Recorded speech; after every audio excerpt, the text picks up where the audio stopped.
Why was everyone staring? That was the first thing Sergeant Alina Petrova noticed as the Osprey's engines whined down to silence and its rear ramp hissed open. The heat struck her first, then the stillness. The kind of stillness that only existed at 10,000 feet above the world, in a place too far for comfort and too close to war. The dust of forward operating base Trident clung to everything, skin, rifles, and pride alike. It was more than just dirt. It was a thin, unrelenting film that turned everything the same dull shade of tan, no matter who you were. And into that monotony she stepped, alone, quiet, carrying a single long pelican case that drew more eyes than her face ever could. No one said welcome. No one offered a hand. They just stared. Petrova didn't walk like a Marine. She moved smooth, silent, almost too measured, like someone who'd learned to conserve motion the way others conserved breath. Every step from the Osprey to the command tent was deliberate, unhurried, controlled. The Marines of 1st Platoon paused their weapon cleaning to watch her pass. The sun hung like a hammer overhead, baking the camouflage netting that sagged above them. Beneath it, eyes narrowed, curious, skeptical, even hostile. Someone snorted, "That her, the sniper." Another voice answered, "Thought they said they were sending a shooter, not a librarian." Dry laughter, no warmth in it. Petrova didn't look their way, didn't react. The weight of the pelican case in her hand was familiar, grounding. She carried it across deserts, through snow, over mountains. But here, in this small world of men with tight bonds and sharper tongues, it felt heavier than usual. Gunnery Sergeant Marcus Thorne watched her from the shade of a Humvee. He was carved from the same rock as the mountains behind him, hard edges, weathered skin, and eyes that had seen too much to care anymore. His forearms were thick with corded muscle and old scars. The cigarillo between his lips burned slow, smoke curling upward in defiance of the thin mountain air. "Well," he murmured to no one in particular, "look what the brass coughed up." Corporal Diaz, lean, restless, and young enough to still believe in invincibility, snickered. "Thought they were sending a sniper, Gunny, not a high school teacher." Lance Corporal Miller added, "Maybe she's here to calculate our morale." The laughter rippled again, short and brittle. Petrova didn't flinch, didn't even glance their way. Inside the command tent, the air smelled of dust and old coffee. A young captain gave her a perfunctory nod, clearly as uncertain of her presence as everyone else. The conversation was short, clinical. Orders passed. She was attached to Thorne's team for a joint operation in the Panther Valley. Observation, support, nothing more. When she exited the tent, Thorne stepped into her path. His shadow fell across her boots. He was taller by nearly a head, and he used every inch of it. "Sergeant," his tone was stone-flat testing. "Thorne, Gunnery Sergeant, I run this platoon. You're attached to us, which means you answer to me. You got that?" She met his stare evenly. "Understood, Gunnery Sergeant." No emotion, no tremor. Her voice wasn't sharp or defiant, it was calm, too calm. Thorne's eyes flicked to the pelican case. "What's in the box?" "A telescope," she said softly, "for bird watching." He frowned. Then without pause she added, "My rifle system." He repeated the words like they tasted wrong. "Rifle system. We got rifles. They work just fine, killed a lot of bad men." "I'm sure they have," she replied. "You ever fire a real sniper rifle, Sergeant?" "I'm familiar with the platform." "I bet you are." He spat tobacco near her boot. The dust swallowed it. "Look, we're going into the Panther Valley. It's no joke down there. The men I take out rely on each other. They trust the guy beside them with their lives. They don't know you. So here's how it's gonna be. You stay in the hide, you observe, and you don't pull that trigger unless I tell you to. You're a guest here, an observer. Don't get anyone killed trying to prove something. Clear?" "Crystal, Gunnery Sergeant." He stared at her for a moment longer, trying to find something. Fear, irritation, anything. But her eyes were the color of sky seen from too high, washed out, emotionless, distant. He stepped aside. "This is a mistake," he muttered under his breath as she passed. "Some desk shooter with fancy toys." Later that afternoon, Petrova found a quiet corner near the firing range. Marines were zeroing their weapons, their laughter mixing with the rhythmic crack of rifles. She laid her Pelican case down on the table and unlatched it. The men noticed. The rifle inside wasn't Marine issue. It wasn't even in the same universe. Long, sleek matte black with a barrel that gleamed faintly under the sun, it looked more like a prototype than a weapon.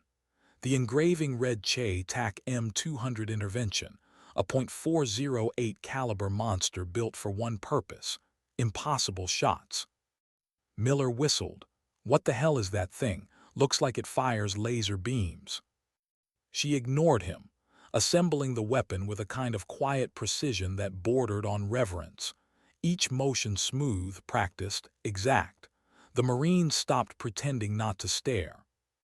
"That fancy crap replaces skill," Diaz muttered loud enough for her to hear. "Our rifles don't need batteries." Petrova didn't respond. She mounted a Schmidt and Bender scope nearly as long as a carbine, then attached a small black device to the rail, a Kestrel Elite, a weather meter and ballistic computer. The sun was bleeding low now, turning the mountains copper. Petrova lay prone, chambered a single round and looked through her scope, but she wasn't aiming at the paper targets like the rest of them. She was looking far beyond. Past the range, past the hill, out to where an old, rusted truck carcass lay forgotten on a distant ridge, nearly invisible to the naked eye. A relic from another war. She adjusted her elevation, click, click, click, the sound barely audible, then she breathed. Inhale for 4. Hold for 4. Exhale for 4. The world narrowed. She pressed the trigger. The sound that followed wasn't a crack. It was a concussion, deep, resonant, rolling across the fob like thunder. Dust erupted around her. Marines flinched, ducked, then looked toward the range. No holes in the paper. "She missed the whole damn berm," Miller snorted.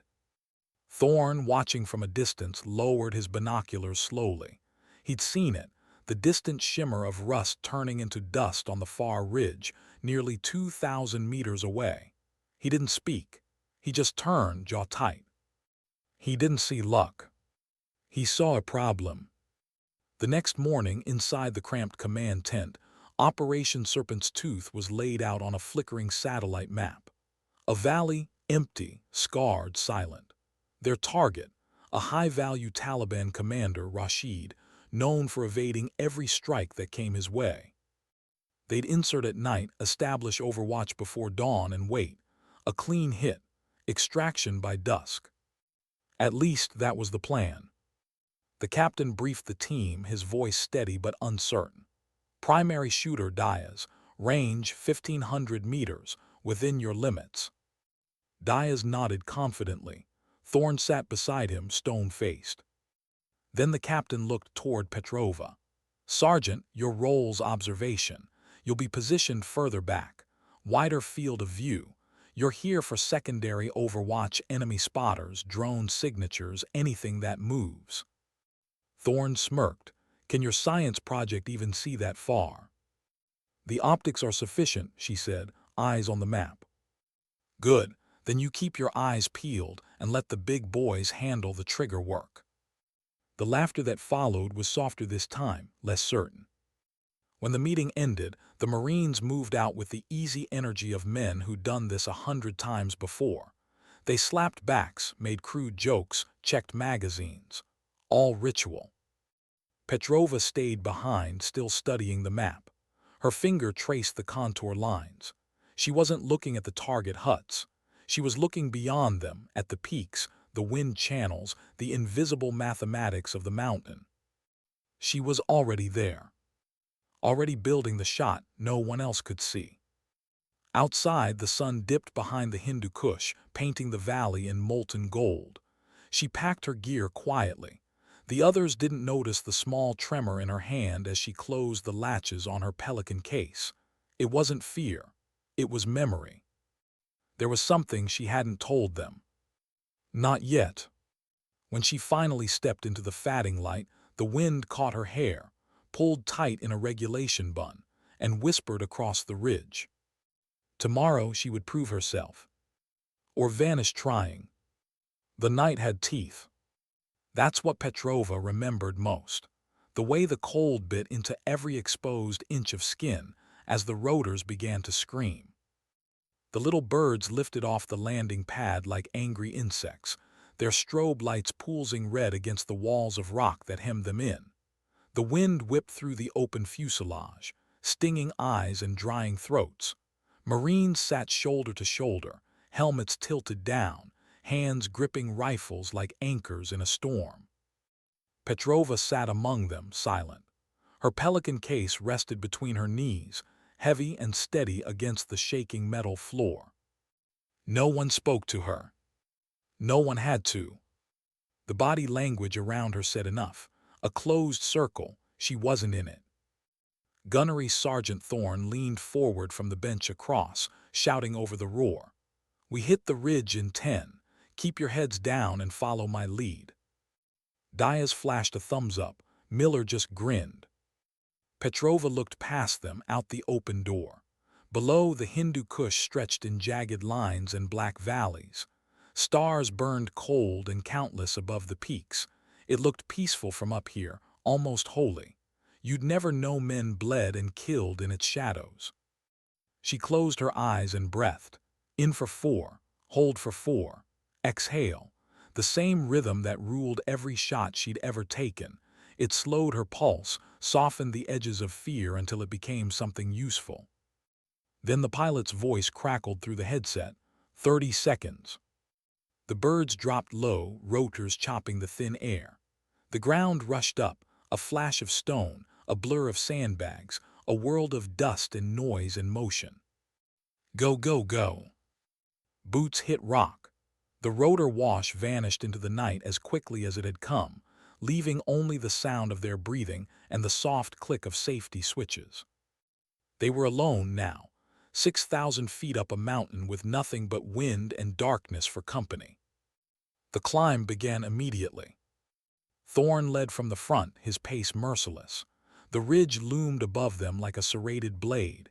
Each step was a fight against the slope, the altitude, the weight of the packs that dragged at their shoulders. The thin air burned in their lungs. Sweat froze the moment it touched skin. Petrova didn't complain, she just moved. Slow, measured, efficient. The way you move when you've learned that panic wastes oxygen. Halfway up, Miller looked back. He expected to see her struggling, small frame, heavy gear, the rifle case slung across her back like a coffin. But she wasn't behind.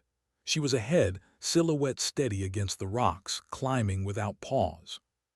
He muttered something under his breath, maybe respect, maybe disbelief. When they finally reached the top, the sky was beginning to pale. A line of silver edged the eastern peaks. The valley below was an ocean of shadow.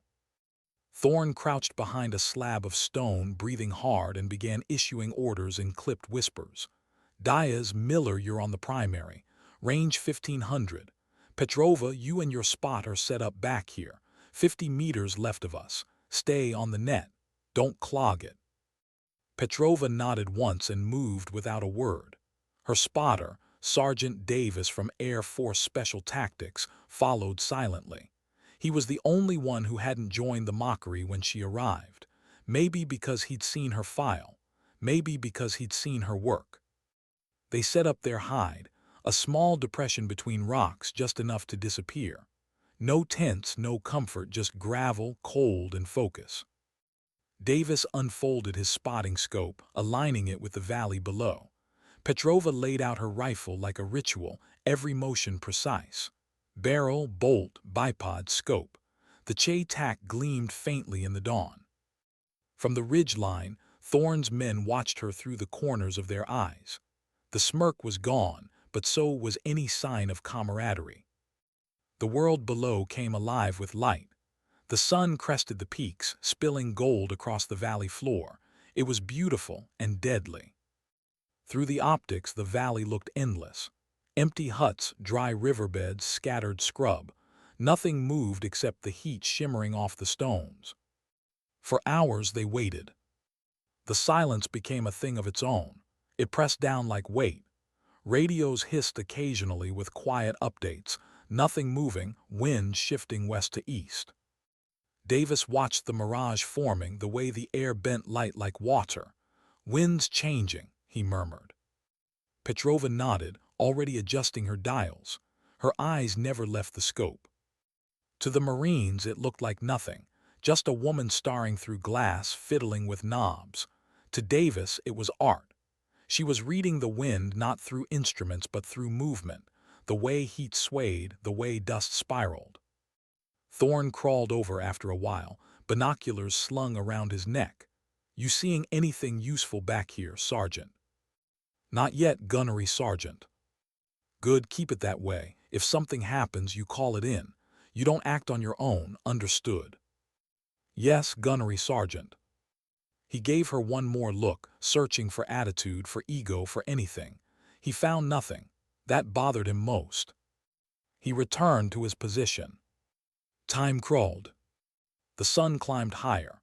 The rocks that had been frozen an hour ago now radiated heat.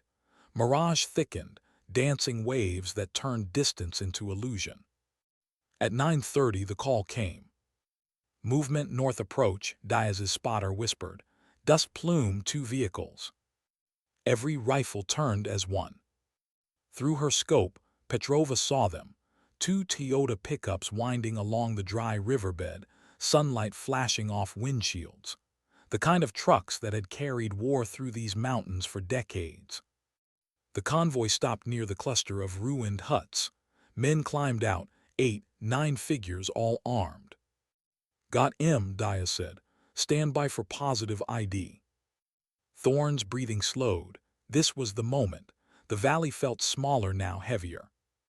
Davis counted through the scope. 1 taller, limp in the left leg, that's Rashid. "Copy that," Thorne replied. He keyed his mic. "Command, this is Overwatch 1, target visual, range 1550, request weapons free." "Static then, you are cleared hot." Thorne turned to Diaz. "You're up." Diaz settled behind his rifle, cheek pressed to stock. His spotter whispered numbers: wind, range, drop. "Hold too high, quarter left." Diaz exhaled and squeezed, then froze. "They're moving again," his spotter hissed. The group had left the huts, walking out into the open riverbed, nearly a kilometer farther than planned. "New range," Thorne ordered. The spotter worked his rangefinder, then stopped. "Gunny, you're not gonna like this. Range is 3990. Thorne frowned. "Say again." 3990 meters. 4,000 meters. That number hung in the cold air like an accusation. Diaz lowered his rifle. That's impossible." Even Miller, usually the loudest voice in the room, said nothing. The .338 Lapua they used could reach 1,800 meters, maybe 2,000 on a miracle day. 4,000 was fantasy. Bullet drop measured in stories, wind drift in meters. Thorne's jaw locked. The target was right there, visible, exposed, but untouchable. An air strike would take too long. Rashid would vanish before jets were overhead. His hand hovered over the radio. Every second they waited, the window closed. Then a new voice cut through the net, calm, even. "I have a firing solution." Every head turned. It was Petrova. Thorne's voice snapped like a whip. "Negative, you do not fire. Observation only, Sergeant." Silence, then her voice again, low, unshaken. "Window is 90 seconds, Gunnery Sergeant." "Damn it, Petrova, I'll have you court-martialed. You can't make that shot. Nobody can, you'll just..." But she wasn't listening anymore. She was already calculating. Davis's voice came steady beside her, reading data off his Kestrel. Pressure 6671 hectopascals, temp 13°C, humidity 18. Coriolis adjustment 31 millirads left. Spin drift 7 right. She adjusted her turrets with delicate precision. The elevation wheel turned and turned, an impossible number of clicks. Then she dialed windage, the small movements of her fingers the only sound in the world. Davis continued. Headwind first 1,000, crosswind mid-range, slight updraft at target. I see it, she whispered. Her breathing slowed. Her pulse faded into the rhythm she knew best, counted, measured, absolute. Thorne's voice barked again over the radio. Stand down, Sergeant. That's an order. No reply. Petrova's cheek touched the stock. The rifle felt alive beneath her hands, the heartbeat of machined steel. Through her scope, Rashid stood laughing beside a truck, wind tugging at his shawl. She wasn't aiming at him. She was aiming into emptiness, high left, somewhere between physics and faith. Send it, Davis said quietly. She did. The rifle's boom tore through the mountains, a sound so deep it felt like the earth itself had exhaled. The recoil slammed into her shoulder. The brass casing spun once, gleamed and fell. Then silence. The bullet was gone, nothing to see, nothing to hear. 1 second, 2, 3. 8 seconds of eternity. Miss, Diaz muttered, told you. Thorne didn't answer. He was still watching through binoculars. Rashid turned toward his truck, still laughing. 9 seconds. A faint pink mist bloomed across the man's chest. Then his body folded backward, thrown to the ground as if struck by lightning. For a full heartbeat, no one breathed. Then the delayed thunder of the shot rolled through the valley, an echo of death arriving too late to matter. The insurgents panicked, firing wildly into the rocks, never understanding what had happened. On the ridge, the Marines stared. Impact confirmed, Davis said softly. Target neutralized, range 4,000 meters. Thorne lowered his binoculars. His face was pale beneath the dust. He looked toward Petrova's position. She was reloading calmly, as if she'd shot at a tin can, not rewritten the limits of human marksmanship. He wanted to say something, anything, but words failed. He just watched a miracle, and miracles had no place in war. For a few long seconds, no one moved. No one spoke. Even the wind seemed to stop. The world held its breath on that ridgeline, and then reality exhaled all at once. Down below, confusion exploded like shrapnel. Rashid's men fired in all directions, blind to the truth that death had come from nearly 2.5 miles away.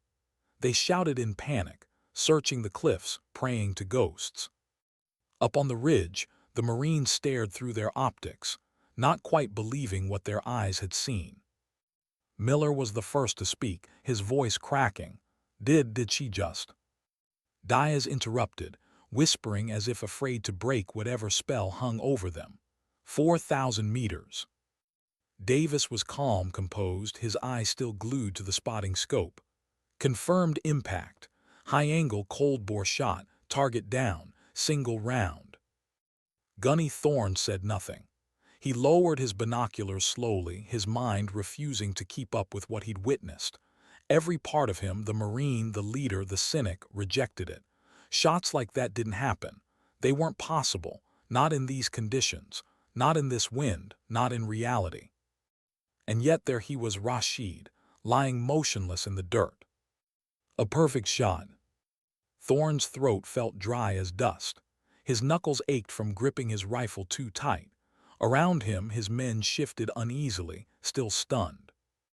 Davis spoke softly into the radio, target neutralized, mission complete. Static replied, then the captain's voice tight, disbelieving. Say again, Overwatch 2. Target down, Davis repeated. Confirmed, 4,000 meters. There was silence, then a long exhale. Copy that, the captain said finally. Good work, exfil at dusk. Thorne glanced toward Petrova's position. She was cycling the bolt, ejecting the spent casing. Her face was unreadable, calm, almost distant. It wasn't pride he saw there, it was something else, something heavier. The Marines sat in a stunned hush, watching her through the drifting heat waves. No one said a word until Thorne's voice finally broke the silence. "Pack it up." The team began moving, but their rhythm was off, the easy confidence of battle-hardened men replaced by something like awe. They'd seen plenty of death before, but not like this.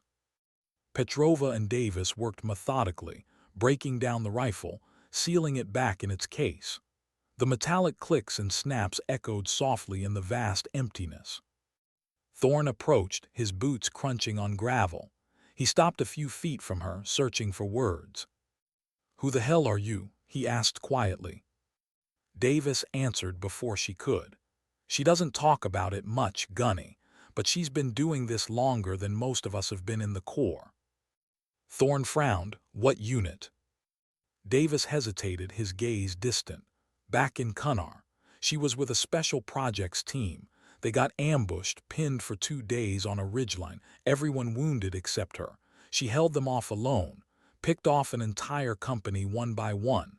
Locals said they never saw her, only the bodies." Thorne's face hardened. "You telling me that story's real?"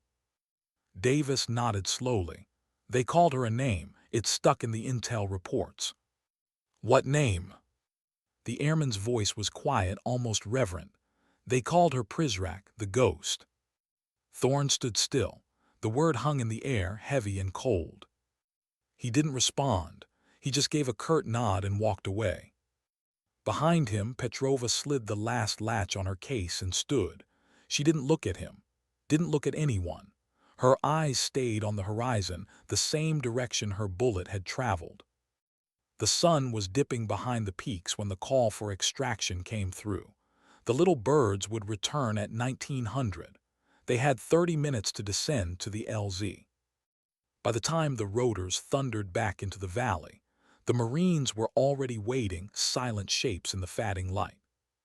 The exfil was quick, practiced, efficient, but the usual chatter was gone. No cheers, no jokes, no banter about marksmanship or kills confirmed. Only silence, the kind that carried respect, confusion, and something close to fear. Inside the helicopter, Petrova sat by the open door, wind tearing at her uniform. The world below stretched endlessly, ridges, rivers, dust, shadow. She stared out, her expression unreadable. Across from her, Miller kept stealing glances. He wanted to say something. Maybe good shot, maybe holy hell. But the words felt too small, too clumsy. Even Thorne didn't speak. He just watched her for a moment, then turned away, jaw tight. It wasn't just that she'd made the shot. It was that she hadn't celebrated. No fist pump, no grin, no swagger. Just quiet. The sound of rotors filled the silence, steady, rhythmic like a heartbeat. They landed under a sky turning deep purple. The air was sharp with the smell of jet fuel and dust. As the Marines stepped off the bird, others gathered nearby. Soldiers, engineers, medics, drawn by the rumors already spreading like wildfire through the fob. The story was moving faster than the wind. 4,000 meters. Single shot. Confirmed kill. They watched as Petrova climbed down, pelican case in hand. No one said anything. They just watched her walk, a thin, quiet figure silhouetted against the burning sky. And just like that, a legend was born. That night the base felt different. It wasn't loud or celebratory. It was quiet in the way men get quiet when they realize they've witnessed something that shifts the balance of what they thought was possible. Inside the platoon tent, Miller sat on his bunk, staring at the floor. Diaz was silent beside him, fiddling with his watch. "She really did it," Miller muttered. Diaz didn't look up. "Yeah. 4,000 meters. I still caw," he shook his head. "How do you even?" "She's not like us," Diaz interrupted. "That's how." The flap opened. Thorne stepped in. His presence still carried weight, but something in his posture was different, not as sure, not as hard. He looked at his men, then at the silence. "Get some rest," he said simply. No lecture, no orders, just that. As the Marines filed out, Miller hesitated. "Gunny," he said softly, You think she's really Ghost?" Thorne didn't answer right away. His jaw worked once before he spoke. "Does it matter?" Miller nodded faintly, unsure, and left. Thorne stood there for a long time after they were gone, listening to the generators hum and the wind sigh against the canvas walls. Then he turned and walked out into the night. He found her exactly where he expected her to be, in the armorer's shack near the edge of the fob. The smell of solvent and gun oil hung thick in the air. Under the harsh yellow light, Petrova sat alone at a workbench.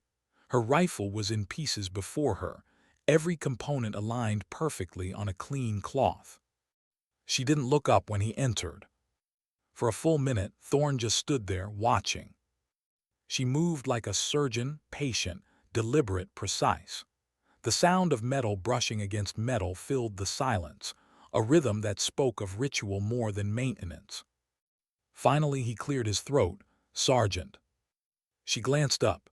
Her eyes met his pale blue, calm, unblinking. "Gunnery Sergeant," she acknowledged quietly. He took a step closer, staring at the rifle laid bare on the table. "That shot you took," he paused, searching for words that didn't sound stupid. "It was something." Her hands didn't stop moving. It was a calculation.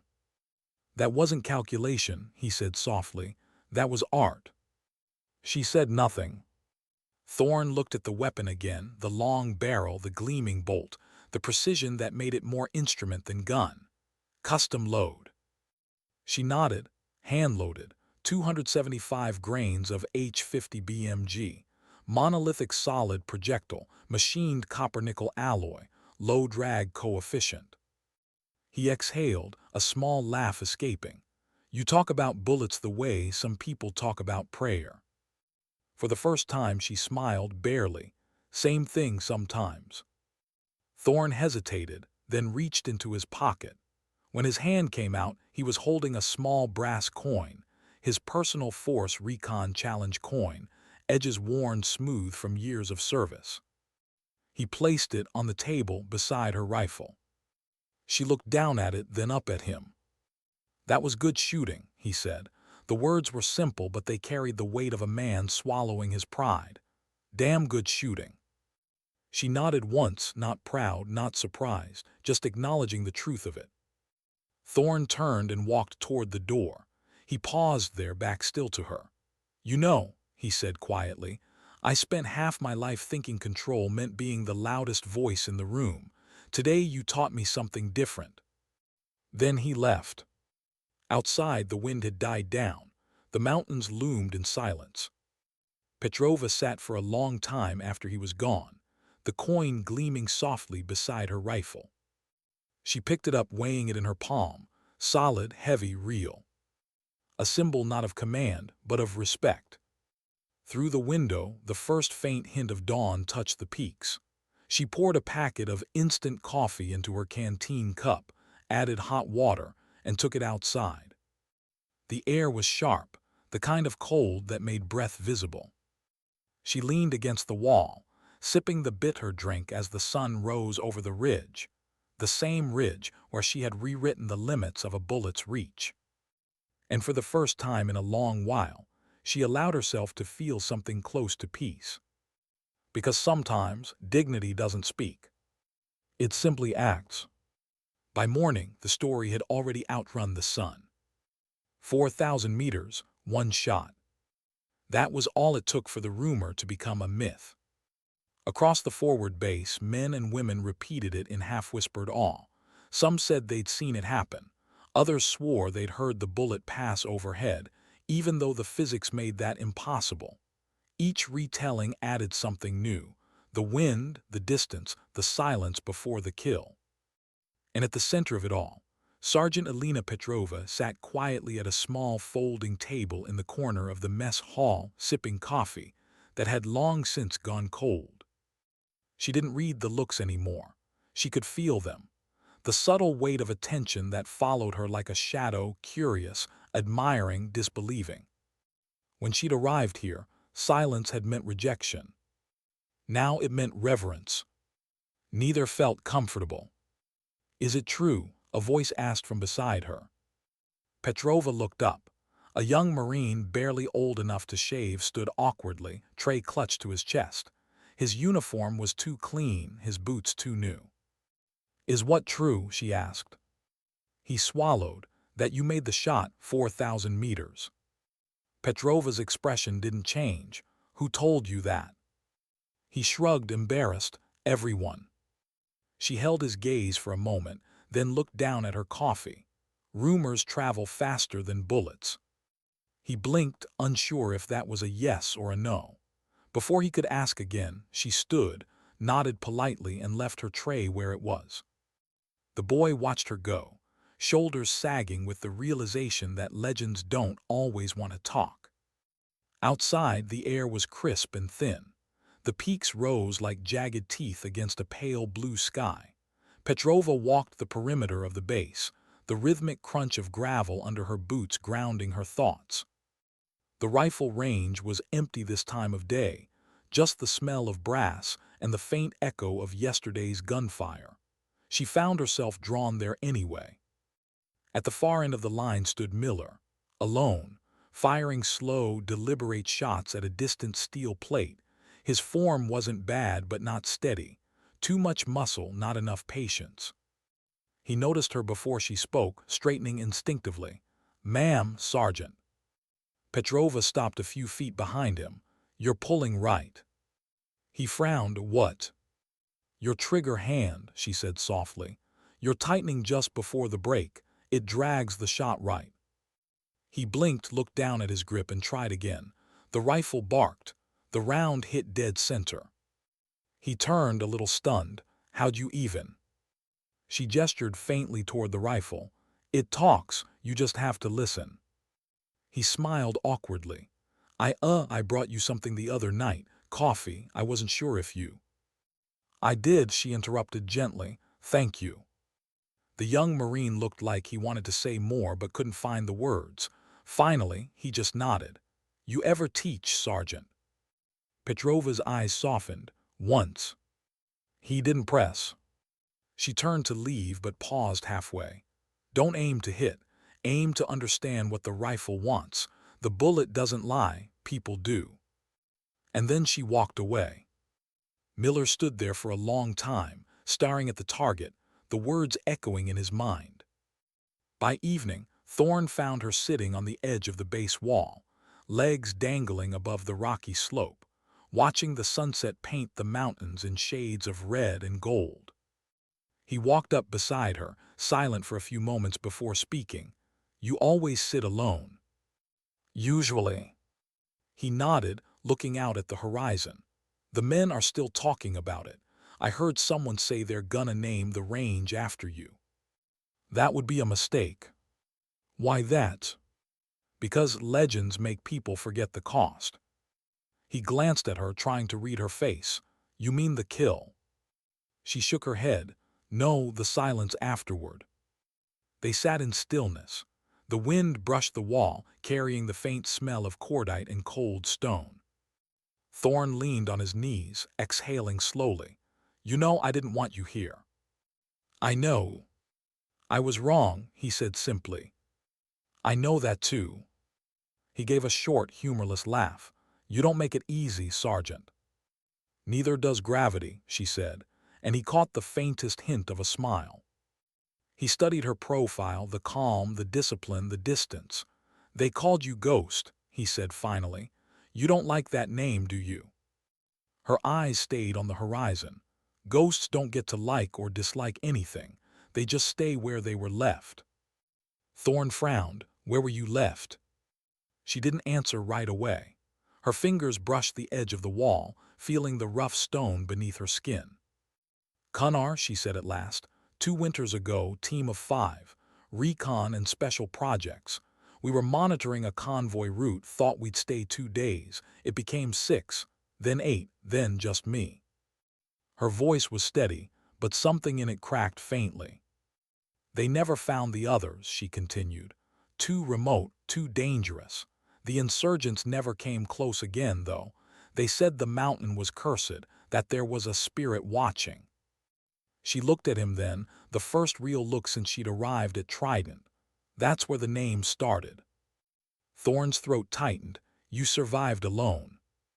Survival isn't victory, Gunny, she said softly. It's just what's left after failure. They sat in silence for a while. The sun slipped behind the ridges, and the first stars began to appear. When she finally stood, she said something that lingered in him long after she walked away. Everyone talks about the distance, she said. No one asks what it costs to see that far. That night Petrova couldn't sleep. The barracks were too loud, laughter, footsteps, the hum of generators.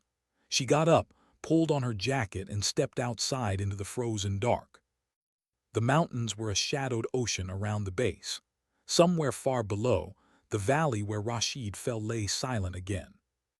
She found herself near the workshop, the place that had become her sanctuary. Inside, the familiar scent of oil and steel greeted her like an old friend. She placed the rifle on the table, but she didn't take it apart this time. She just stared at it, the length of it, the perfect lines, the cold gleam. Her hand brushed the metal gently, the way one might touch a scar. She whispered something then, not in English. Russian, quiet, reverent, a prayer maybe, or a memory. You don't sleep either. She turned. Thorne stood in the doorway, his breath fogging in the cold. He looked older tonight, tired. Habit, she said. The silence keeps me awake. He nodded, stepping inside. Same for me. For a long time, they just stood there, the hum of the heater filling the space between them. You ever miss it? He asked finally. What? The noise, the chaos, the way it used to feel when you didn't know better. She thought for a moment. Sometimes, but mostly I miss the people who didn't come back with it. Thorne's jaw tightened. He knew that feeling too well. He looked at the rifle on the table, then back at her. The men, they'll follow your lead now, whether you want it or not. I don't need followers. No, he said, but they need something to believe in. She met his gaze, and for the first time he saw something in her eyes that wasn't calm, it was sorrow. Deep, old, unspoken. I'm not what they think, she said quietly. None of us are, he replied. That's the trick. Hours later, when Thorne finally left, Petrova stayed behind. She poured herself another cup of the cheap MRE coffee Miller had given her. It was bitter and too sweet, but she drank it anyway. Outside, the wind had picked up again, low and steady, like distant waves. She stood by the open door, watching the dark horizon. Somewhere out there, the bullet she'd fired had long since stopped moving. But in some strange way, she felt like part of her was still traveling with it, caught in the air, weightless, searching for something it would never find. And in that moment, she realized the truth she could never say aloud. It wasn't the shot that made her a ghost. It was everything that came after. ChatGPT said. The wind came early that morning, whispering down from the peaks like a warning. It carried the dust of the Hindu Kush, the smell of fuel and cordite, and something colder, the faint, metallic scent of a memory that wouldn't fade. Sergeant Alina Petrova woke before dawn as usual, her mind too disciplined to dream, her senses tuned to the restless quiet of forward operating base Trident. The base was changing. She could feel it in the way people looked at her now. Not with mockery anymore, but with that uneasy mix of admiration and distance reserved for legends and ghosts. They didn't tease her. They didn't talk to her much either. Respect, she thought, was sometimes just another kind of solitude. By mid-morning, the command tent filled again. Operation Iron Dusk was on the board, another high-stakes mission in another nameless valley. Thorne stood near the front, arms folded, while the captain briefed them. The target was a munitions cache hidden inside a cave system.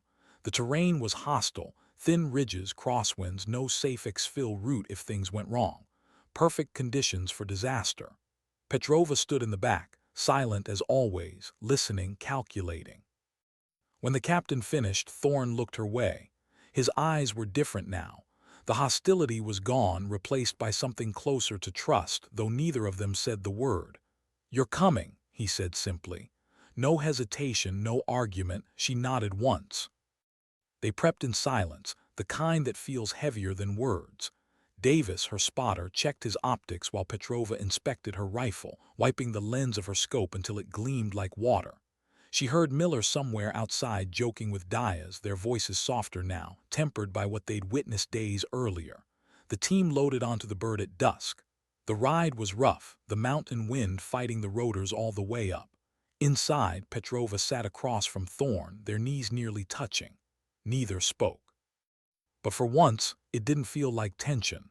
It felt like understanding, the kind forged only after seeing each other at their absolute edges. They landed hard on a ridge of broken rock. The night was clear and sharp, the stars so close it felt like one could reach out and grab a handful. They moved fast, setting up overwatch on an outcrop overlooking the valley mouth. The objective was buried deep within that labyrinth of caves. Thorne's plan was textbook, tight, methodical, the kind of operation built to keep men alive. But Petrova saw it immediately. The crosswinds along the valley floor, the unstable rock near the insertion point. She spoke up quietly. That ridge isn't stable. You'll have a downwind drift if you take fire from the mouth. Thorne studied her for a moment, then nodded. Noted. It was a small thing, but to the men watching it meant everything. The gunny listened to the ghost. When they moved like shadows. The Marines advanced down the narrow path while Petrova and Davis set up their position. The valley below glowed faintly in the moonlight, the cave's entrance a black wound against the rock. Through her scope she saw heat signatures, 6, maybe 7 figures guarding the entrance. Too many for a simple cash watch. Something felt wrong. She radioed in softly, her voice steady. Multiple tangos outside the entrance. Recommend delay. But Thorne's reply came back low and clipped. Can't delay. Time charges are prepped. We move now. She didn't argue. She just watched. Her crosshairs tracked the mouth of the cave as the team advanced below, crouched silent, weapons ready. The air was still for half a breath and then erupted. Muzzle flashes tore through the darkness. The first explosion threw up dust and flame. The cave mouth spat fire and the whole ridge trembled. Petrova's world narrowed instantly. The first shot cracked out of her rifle before she even thought about it. One down, then another. Her rounds were surgical, precise, emotionless. Davis called wind corrections between breaths, his voice flat. Left 2 clicks, crosswind rising. She adjusted, fired, adjusted again. Below, Thorne was shouting orders, dragging Diaz to cover as gunfire raked the rocks. We're pinned, he yelled into the radio. Ghost, give us something. She already was. Her scope shifted, finding the muzzle flare of a machine gun hidden behind a boulder. She exhaled, squeezed. The flare went out like a candle snuffed by an unseen hand. The firefight lasted minutes but felt eternal. When it ended, the silence was thick and trembling. Smoke drifted from the cave entrance and Thorne's voice came through the calm, rough but alive. Objective secure. All teams accounted for. Good shooting up there. Petrova didn't respond. She just sat back, breathing slowly, eyes scanning for movement. There was always one more.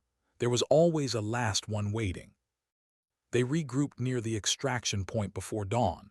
The Marines were exhausted, faces streaked with sweat and dust, but alive. Thorne moved among them, checking gear, giving quiet nods. When he reached Petrova, he stopped. You saved us again, he said. She shook her head. We saved each other. He almost smiled. You ever let anyone give you credit? She asked softly. Only when I deserve it, he said. You do. Back at Trident, the base woke to news of another successful operation. The legend deepened, though Petrova avoided the noise. She sat by herself that night on the same wall overlooking the valley, watching the stars fade into dawn. Davis joined her, handing her a cup of coffee. They're saying you hit a man through a dust storm from 1600 out, he said with a faint grin. She took a sip. They say too much. He nodded, serious now. Maybe, but they need stories, Alina. It keeps them believing something out here still makes sense. She looked at him for a long moment. And you, he smiled faintly. I just believe in aim and wind. For the first time in weeks, she laughed quietly. It was small, almost fragile, but real. The kind of laugh that felt like sunlight through smoke. Then she stood, tucking the coin Thorn had given her into her pocket.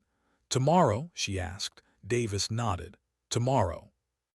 As she walked back toward the barracks, the base lights flickering against the morning haze, Petrova realized something had changed. The legend wasn't hers anymore. It belonged to them, to the Marines who'd seen the impossible, to the men who'd lived because of it. She carried the shot. Now they carried the story, and maybe that was enough. The mountain stood silent as ever, unmoved by heroics or ghosts. But somewhere among those peaks, a bullet lay buried in stone, a piece of her still flying through the thin air. And though she didn't believe in miracles, she knew this much to be true. Sometimes courage is quiet. It doesn't shout, it doesn't demand. It just takes the shot and lets the echo speak for itself. The wind rose again, carrying with it the faint hum of the bass, the smell of coffee, and the sound of a woman breathing steady in the cold. For now, the world was at peace, and the ghost of Trident finally closed her eyes. ChatGPT said. The snow came without warning. By dawn, the mountains had buried their scars beneath a pale sheet of silence. From the ridgeline forward operating base, Trident looked almost peaceful, its razor wire softened by frost, its hard edges blurred by fog. Sergeant Alina Petrova watched the storm crawl down the valley, her breath visible in the thin air. There was always something deceptive about beauty in these places. It looked calm right before it broke. She didn't feel the cold. She'd long stopped noticing small discomforts. Her thoughts were elsewhere, on the last mission, on the faces of men who'd followed orders into fire and come back changed. The wind cut across the compound, scattering grit and ghosts in equal measure. Behind her, a door creaked open. "You really don't rest, do you?" Thorn's voice was half a growl, half concern. She turned slightly. "Habit." He came to stand beside her, his breath steaming in the air. "Command, calling a briefing. We've got movement out there again. This time they want a full recon." "Same valley?" He nodded. "Further east. New players, not the old cells. These are trained, disciplined. Somebody's funding them." She didn't ask who. Everyone in this place knew the answer didn't matter. Money flowed through war like blood. They walked together toward the operations tent. The men inside looked up as she entered. The respect now was quiet, not the forced kind that came from fear, but something steadier. Diaz gave a small nod. Miller offered her a chair. The captain was already packing at the front. "Satellite feeds show a new encampment forming here," he said, pointing to a bend in the valley map. "Looks like they're testing a long-range missile system. Nothing big, but enough to make command nervous. We need eyes on it. Fast." Thorn leaned forward. "Insertion." "Little birds to Ridge Alpha. You'll overwatch from there." Two teams moved down for visuals, no engagement unless fired upon. "Sergeant Petrova, your call sign stays Ghost. You're our top eye in the valley." She said nothing, just studied the map. The coordinates were brutal: crosswinds, snow glare, thin air. Not ideal for shooting, perfect for dying. After the briefing, Thorn found her outside, adjusting the scope of her rifle beneath the shelter of a canvas awning. "You sure you're up for this one?" She looked up at him, face unreadable. "You're asking me that now?" He shrugged. "Someone got to." "I'm fine," she said, checking the elevation dial. "I don't miss." He smiled faintly. "That's what worries me." They launched at dusk. The storm had cleared, leaving the mountains sharp and cruel under the dying light. Petrova sat with Davis again, their gear lashed tight, the rotors screaming above the roar of the wind. The flight was short but violent, the chopper bucking in the updrafts like a wild thing. When they touched down, snow rose around them in a blinding cloud. They set up fast. Two Marine teams moved down the slope, while Petrova and Davis stayed back on the high ridge. She laid prone behind her rifle, her cheek against the freezing metal. Through the scope, the world was crystal and cruel. "Distance?" she asked. 2.3 clicks, Davis replied, checking his rangefinder. "Wind's ugly. Full cross 10 to 14 knots, shifting every 30 seconds. She adjusted without hesitation. The rifle was part of her now, an extension of thought. Down below, the recon teams moved like shadows. Then, too suddenly, the radio hissed. Contact, multiple hostiles taking fire. Gunfire echoed through the valley. Davis's voice rose. They're boxed in. Petrova's breathing slowed. Give me coordinates. He read them out, voice steady under pressure. She turned her scope slightly, finding the flashes of muzzle fire through the swirling snow. She dialed her windage, exhaled, and squeezed. The first round hit center. The second clipped another silhouette mid-stride. 2 down, Davis confirmed, still taking fire. Petrova's world shrank again to glass and steel and breath. She felt the mountain shift beneath her heartbeat. Shot after shot, she cut through the storm until the radio finally crackled with Thorne's voice. We're clear. Ghost, you saved our asses again. She said nothing, eyes still scanning for movement. The silence stretched. Then Davis whispered, We've got one moving north, looks like command staff. She found him, a lone figure sprinting through the drifts, weapons slung across his chest. He was fast, erratic, moving in short bursts. Her finger hovered on the trigger. Range. 2,500. She steadied. The man fell a second later, a red bloom against the snow. The valley went still. They exfiltrated before dawn. The ride back was quiet, everyone lost in thought. The kind of silence that came after too much adrenaline and not enough understanding. When they landed, Thorne clapped her on the shoulder as they walked toward the barracks. We got them all. Mission success. She didn't respond. He noticed. You don't look like someone who just pulled off another miracle. She met his eyes briefly. Miracles have consequences. He frowned but didn't press. Later in the armorer's workshop, she cleaned her rifle in the dim light. Each movement slow, deliberate. Outside, the storm returned, tapping against the tin roof like distant gunfire. She stared at her reflection in the scope lens, a fractured image of herself, distorted by glass. The door opened softly. Davis stepped in, his expression somber. Intel came through, that last one, the one running. She looked up. He wasn't an insurgent. He was a local contractor, civil liaison. They thought he was armed. Her hand froze on the cleaning rod. Thought. He nodded. He was carrying comms gear, not a weapon. The words hung in the air like smoke. Davis continued quieter. Command, calling it fog of war, bad ID, happens to everyone. She didn't answer. She just stared at the rifle on the table, the black steel gleaming under the single bulb. After a long moment, she said softly, Not to everyone. Davis shifted, uneasy. You did what you had to do. She shook her head. No, I did what I could do. There's a difference. He didn't know what to say. After a moment, he nodded and left her alone with the echo of the storm. Petrova sat there long after the lights dimmed, her hands motionless, her eyes fixed on the weapon that had become both her salvation and her sin. Somewhere outside, she could hear the laughter of Marines in the wrecked tent, the hum of generators, the living pulse of the base.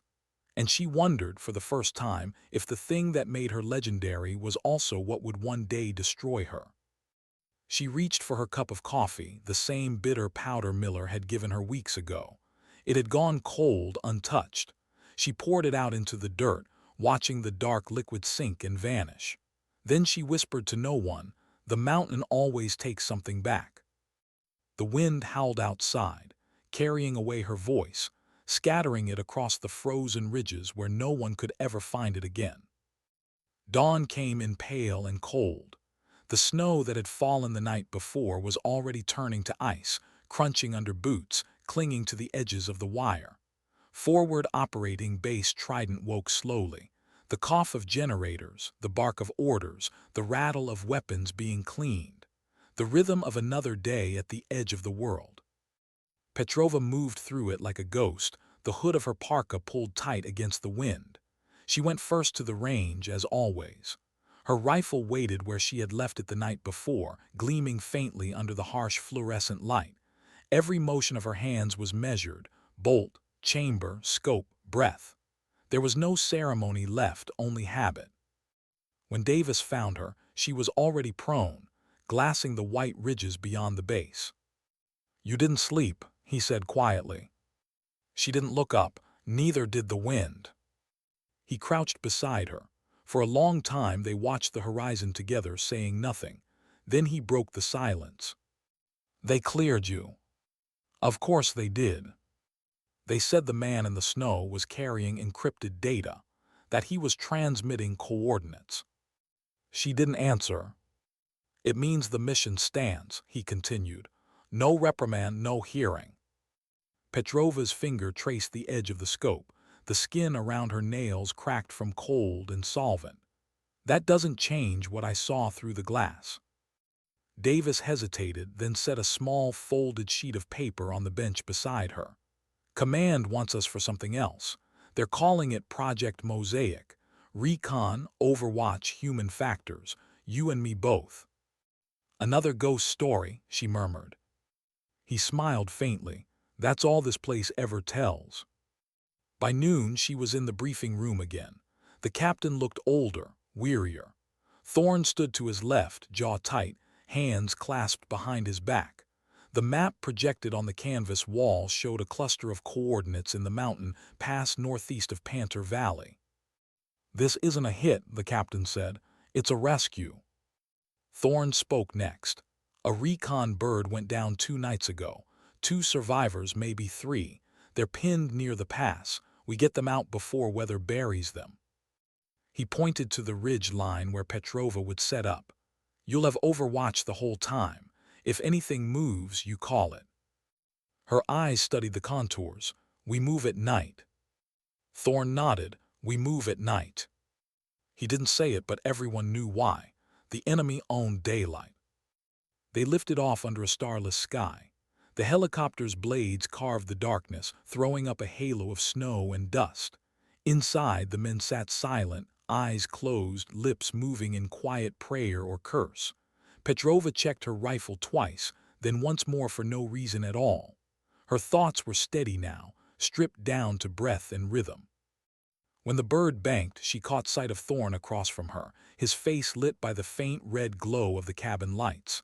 He met her eyes, gave a single nod, one soldier to another, and she returned it. No words needed. They touched down hard on a ledge half swallowed by mist. The world out there was a whisper of snow and stone. Davis moved first, dragging gear.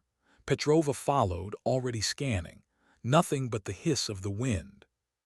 Thorne's voice came through the comms. "Teams moving, your eyes on." "Copy," she said. They advanced into the valley, figures swallowed by fog. Through her scope, Petrova could barely track them, thermal blooms in the cold.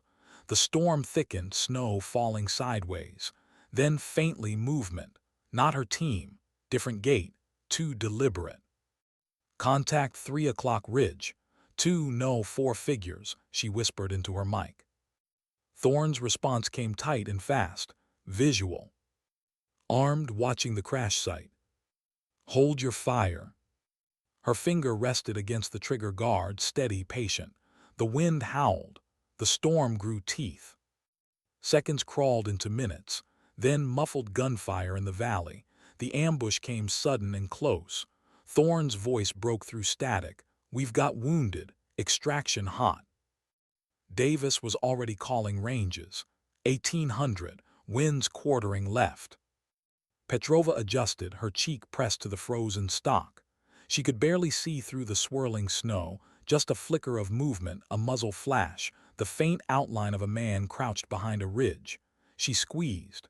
The recoil kicked through her shoulder, dull and heavy. The figure dropped. "Hit," Davis said. "Next target, high right." She shifted, fired again. The rifle thundered against the mountain silence. 2 more shapes vanished. The valley filled with echoes, shouts, gunfire, the slap of rotor blades as the medevac descended into chaos. Then a voice cut through the comms that froze her blood. It was Thorne, strained, breath ragged. Ghost, they're flanking east wall. We're pinned. She swung her scope, found him and the wounded Marine beside him, both crouched behind a fallen slab of rock. 3 hostiles advancing, dark shapes against the snow. Too close for precision. Too close for error. Davis was shouting numbers. She didn't hear them. She didn't need to. Her finger tightened. 1 shot, 2, 3. Silence. Clear, she said into the radio, voice flat. Thorne's reply came a second later, hoarse but alive. Copy, Ghost, you just saved my sorry ass. Again. For the first time in hours, she allowed herself to breathe. By the time they made it back to Trident, dawn was breaking, a faint bruise of light across the horizon. The medics took the wounded. The rest of the team stumbled off the chopper, eyes hollow, faces wind-burned and gray. Thorne stayed behind a moment, watching the rotors slow. When he finally turned to Petrova, he looked as if he wanted to say something but couldn't find the words. She beat him to it. They're alive, that's enough. He nodded, for now. They walked together toward the barracks, the snow crunching beneath their boots. The base was waking, voices, laughter, life resuming its rhythm, but the weight between them lingered. At the door to the armorer's shop, he stopped. You ever think about what you'll do when this ends? She looked up at him, eyes tired but calm. This doesn't end, Gunny. It just moves to another mountain. He half smiled. Yeah, maybe you're right. She opened the door, the smell of oil and metal greeting her again. Before she stepped inside, Thorne called after her. You were right about the wind, too, back on Iron Dusk. You saved us. I never thanked you. She turned, expression unreadable. You just did. He nodded once and left her to the quiet. That night Petrova sat at her bench again, the Chay-Tak resting disassembled in front of her. Outside, the snow had stopped. The sky was clear and sharp, stars scattered like salt. She could see the peaks through the window, glowing faintly in the moonlight. On the workbench beside the rifle lay 2 objects, Thorne's challenge coin and the folded sheet from Davis marked Project Mosaic. She picked up the coin first, feeling its weight, the grooves worn smooth by years of service. Then she unfolded the paper, scanning the brief lines of classified orders. One phrase caught her eye. Long-range acquisition team, candidate selection for off-world reconnaissance. She stared at it for a long time, unreadable. Then she set it down carefully beside the coin. The world was changing. Maybe war was moving beyond these mountains, beyond this planet, beyond the reach of the wind itself. And maybe, she thought, that was where ghosts belonged. She closed her eyes, breathing deep, steady, silent. Somewhere in the dark outside, the wind rose again, soft and endless, whispering through the wire. And for the first time in months, she didn't resist it. She let it carry her thoughts away, beyond distance, beyond the scope, beyond the mountain that had taken so much and given her everything she had left. Because every legend ends the same way. Not with a shot, not with a sound, but with a single breath released into the cold. The night sky was clear again, too clear. Stars shimmered above the frozen peaks like scattered glass, sharp and distant. The air at forward operating base Trident felt lighter than usual, thinner somehow, as if the world itself was holding its breath. Sergeant Alina Petrova stood outside the barracks, still in her fatigues, the collar of her jacket zipped high against the wind. The past few days had been a blur, mission debriefs, medical reports, silence where laughter used to live. The Valley operation had cost them more than the reports would admit. A few wounded, 1 missing, a dozen new ghosts carved into the mountain's memory. But that wasn't what kept her awake. On her cot lay 2 things, Thorne's coin and the folded orders stamped Project Mosaic. The same words had followed her like a shadow all day: off-world reconnaissance, long-range acquisition team, preliminary human selection. It didn't sound like Earth. It didn't sound like anything human at all. Thorne found her near the gate, leaning against the frost-covered railing, staring east. You read the packet, he said quietly. She didn't turn. You knew about it. Only in pieces. They're building something bigger than this. A program that doesn't end when we run out of mountains. And they want me. They want people who do miss, he said simply. The silence that followed was heavy. Not angry, not resigned, just heavy. Finally she asked, "You think it's real?" Thorne shrugged, hands in his pockets. Everything starts as rumor until the funding clears. That earned a faint smirk. You sound like command. I've been around too long not to, he replied. Then softer, they're moving you, aren't they? Her eyes met his. For the first time there was uncertainty there, something fragile beneath the discipline. Orders say I report to Dover within 72 hours. From there, no details. He nodded slowly. You'll go. I don't have a choice. Sure you do. No, Gunny, not this time. Later in the mess hall, Miller and Diaz were talking about the next rotation. Davis sat at the far end, writing in a small notebook, his way of processing things he'd never say aloud. Petrova walked in quietly, grabbed a tray she wouldn't eat from, and sat beside him. You'll be leading the team soon, she said, voice soft. He looked up. You're leaving. Orders. He nodded, lips pressed tight. You ever notice how they never give us time to say goodbye properly? There's no proper way. He slid the notebook toward her. I've been keeping notes from the ops. Thought maybe you'd want it for memory. She glanced at the pages, rough sketches, coordinates, short lines of observation. But near the end, one sentence stood out, written heavier than the rest. She never missed, but sometimes I think she wished she had. Her chest tightened. She closed the notebook carefully, sliding it back to him. Keep it. Someone needs to remember the living. He smiled faintly. You'll come back, right? She looked out the window at the mountains disappearing beneath a pale curtain of dawn. Maybe. But even if I don't, the wind still knows where I was. By evening, the chopper waited on the tarmac. The duffel on her shoulder was light, bare essentials, no attachments. Thorne stood by the landing pad, cap pulled low, arms crossed. You sure about this? He asked. No, she said honestly, but it feels like the next shot I have to take. He studied her for a long moment. You've got the best eye I've ever seen, but that's not what makes you dangerous. She tilted her head slightly. No. It's that you see what other people can't. You see the silence between things. For the first time she smiled, a real one, small and fleeting. Maybe that's all a sniper really does. Thorne stepped closer, pulling something from his pocket, a small metal patch, the faded insignia of Trident. You drop this somewhere out there, make sure the next wind picks it up. She took it, nodding once. Thank you, Gunny.